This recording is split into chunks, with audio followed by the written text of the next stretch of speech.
जय भीम साथियों, आज मैं आप लोगों को पूना पैक्ट के बारे में बताऊंगा कि पूना पैक्ट है क्या और पूना पैक्ट में डॉक्टर B.R. अम्बेडकर साहब ने समाज के लिए क्या किया था। जो भी साथी समाज की लड़ाई लड़ते हैं, समाज के जितने भी भारत देश में रहते हैं, सभी लोगों को यह बात मालूम होना चाहिए कि पूना पैक्ट है क्या, इसे पूना पैक्ट क्यों कहा जाता है, क्या वजह थी, किस तरीके से इसका नाम पूना पैक्ट पड़ा। साथियों चलिए शुरुआत करते हैं। साथियों गोलमेज सम्मेलन के दूसरे गोलमेज सम्मेलन में 24 सितंबर 1932 में जब डॉक्टर B.R. अम्बेडकर साहब गोलमेज सम्मेलन में गए, उन्होंने ब्रिटिश सरकार से कहा कि दलित समुदाय के लोगों को 2 वोट का अधिकार मिलना चाहिए, 2 वोट का अधिकार उनको मिलना चाहिए ताकि वे 1 वोट से दलित वर्ग को चुन सके और दूसरे वोट से समान वर्ग के लोगों को चुन सके। जो दलित वर्ग के लोगों को चुनेंगे वो उनकी हक की आवाज को उठाने का उन्होंने इसलिए कहा क्योंकि जो समान वर्ग के लोग थे वो हमेशा दलित शोषित पिछड़ों को दबाने का काम किया था।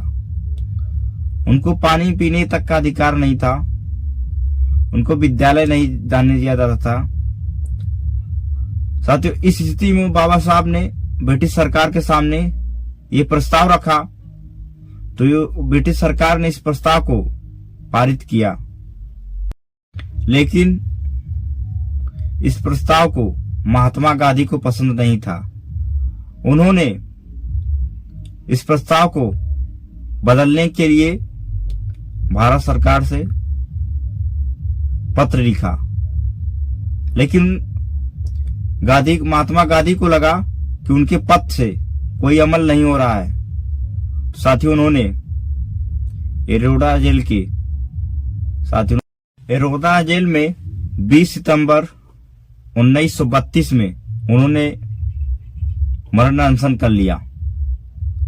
साथियों गांधी इस समझौते को नहीं मानना चाहते थे, वो चाहते थे कि ऐसा नहीं होना चाहिए, नहीं दलित समाज जो है कहीं न कहीं इनको ये लगता था कि ये भी आगे चले जाएंगे।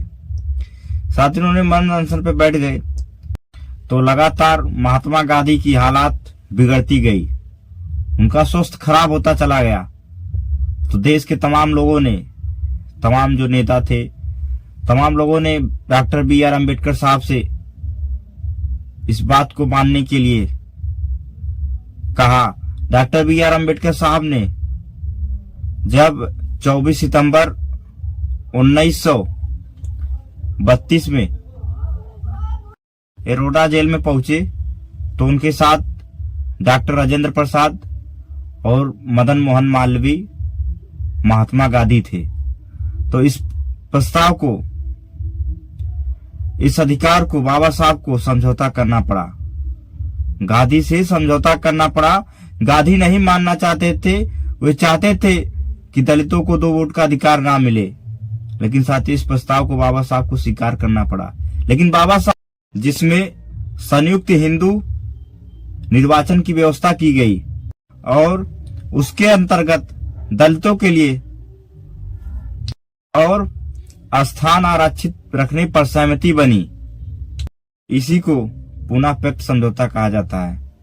साथियों जिस तरीके से कमजोर शोषित वंचित दलित समाज के लिए डॉक्टर B.R. अम्बेडकर साहब ने उनके लिए 2 वोट का अधिकार दे रहे थे।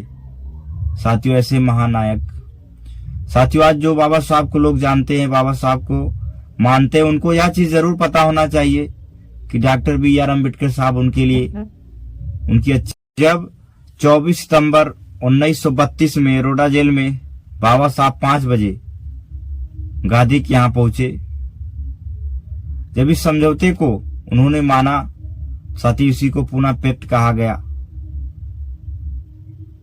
डॉक्टर साहब ने भीमराव अंबेडकर ने कहा कि गांधी दलितों के घोर विरोधी थे।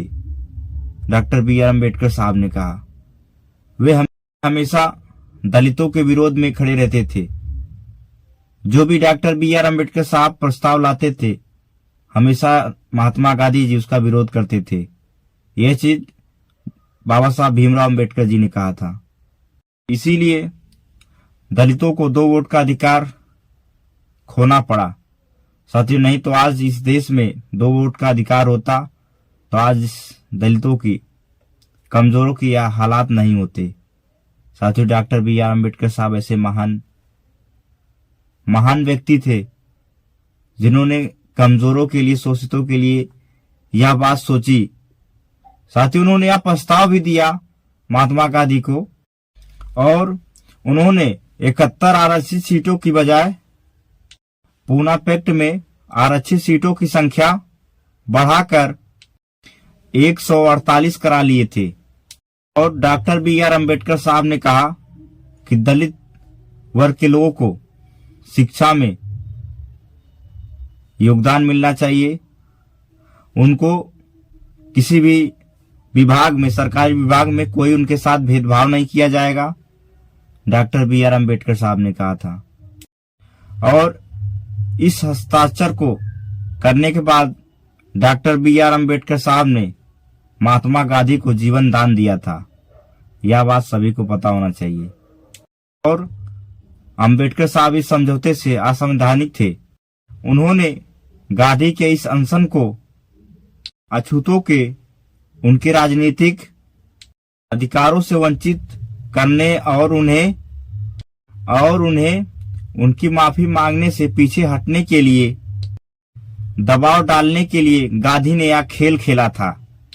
इसे डॉक्टर बी आर अम्बेडकर साहब नाटक करार कर दिए थे महात्मा गांधी को। और 1942 में डॉक्टर बी आर अम्बेडकर साहब इस समझौते को धिक्कार दिए थे। उन्होंने स्टेट ऑफ माइनॉरिटी इस अपने ग्रंथ में भी पूना पैक्ट को नाराजगी जताई। साथियों, डॉक्टर बी आर अम्बेडकर साहब महात्मा गांधी से इस अधिकार के लिए वे हमेशा उनसे नाराज थे। वे चाहते, महात्मा गांधी चाहते तो देश के गरीब दलित वर्ग के लोगों को समान अधिकार मिल जाता, लेकिन महात्मा गांधी यह चीज नहीं चाहते थे। वे चाहते थे, लेकिन डॉक्टर बी आर अम्बेडकर साहब जैसा महान मसीहा, डॉक्टर बी आर अम्बेडकर साहब जैसा हीरा, साथियों, इस देश का इतिहास ही बदल के रख दिए। जिन्होंने इस देश को भारत का संविधान दिया, उन्होंने दलित वर्ग के लिए, कमजोर के लिए, अछूतों के लिए उन्होंने बहुत से प्रयास किए। वे चाहते थे इनको भी समान अधिकार, बराबर। आज इस देश में रहते हैं, उनको चाहे शिक्षा संस्थान हो, चाहे कोई सरकारी संस्थान हो, उनको हर जगह सेना भर्ती हो, हर जगह इनको बराबर सम्मान मिले, बराबर अधिकार मिले, इनके साथ कोई भेदभाव, जातिवाद ना हो। साथियों, इसीलिए बाबा साहब डॉक्टर बी आर अम्बेडकर साहब इनको 2 वोट का अधिकार दे रहे थे, ताकि इनको 2 वोट का अधिकार मिल जाएगा तो ये अपने प्रतिनिधि को, जो 1 वोट का अधिकार होगा, वो दलित वर्ग के लोगों को चुनेंगे, ताकि वे अपने अधिकारों को आवाज उठाएंगे, अपने समाज के लोगों को उनके हक को दिलाने का काम करेंगे। साथियों, इसलिए डॉक्टर बी आर अम्बेडकर साहब दलित वर्ग को 2 वोट का अधिकार दे रहे थे। यह बात भारत के प्रत्येक नागरिक को, जो बाबा साहब को अपना अनुयायी मानते हैं, जो बाबा साहब को अपना मसीहा मानते हैं, उनको यह बात जरूर पता होना चाहिए कि डॉक्टर बी आर अम्बेडकर साहब पूना पैक्ट समझौते में उन्होंने दलित वर्ग के लिए क्या किया था। साथियों, उन्होंने दलित वर्ग के उत्थान के लिए अपने पूरा जीवन लगा दिया। उन्होंने अपने पूरे जीवन को समाज के प्रति, कमजोर कमेरे के लिए उन्होंने लगाने का काम किया। अपने 4 बच्चे कुर्बान किए। साथियों, भारत के सभी लोगों से यह वीडियो सभी लोगों को पहुंचाए, ताकि सबको पता चले कि पूना पैक्ट है क्या। लोग कहते हैं ना, पूना पैक्ट क्या था। और डॉक्टर बी आर अम्बेडकर साहब के अनुयायी हैं, डॉक्टर बी आर अम्बेडकर साहब को मानते हैं, तो यह बात आपको जानकारी होनी चाहिए।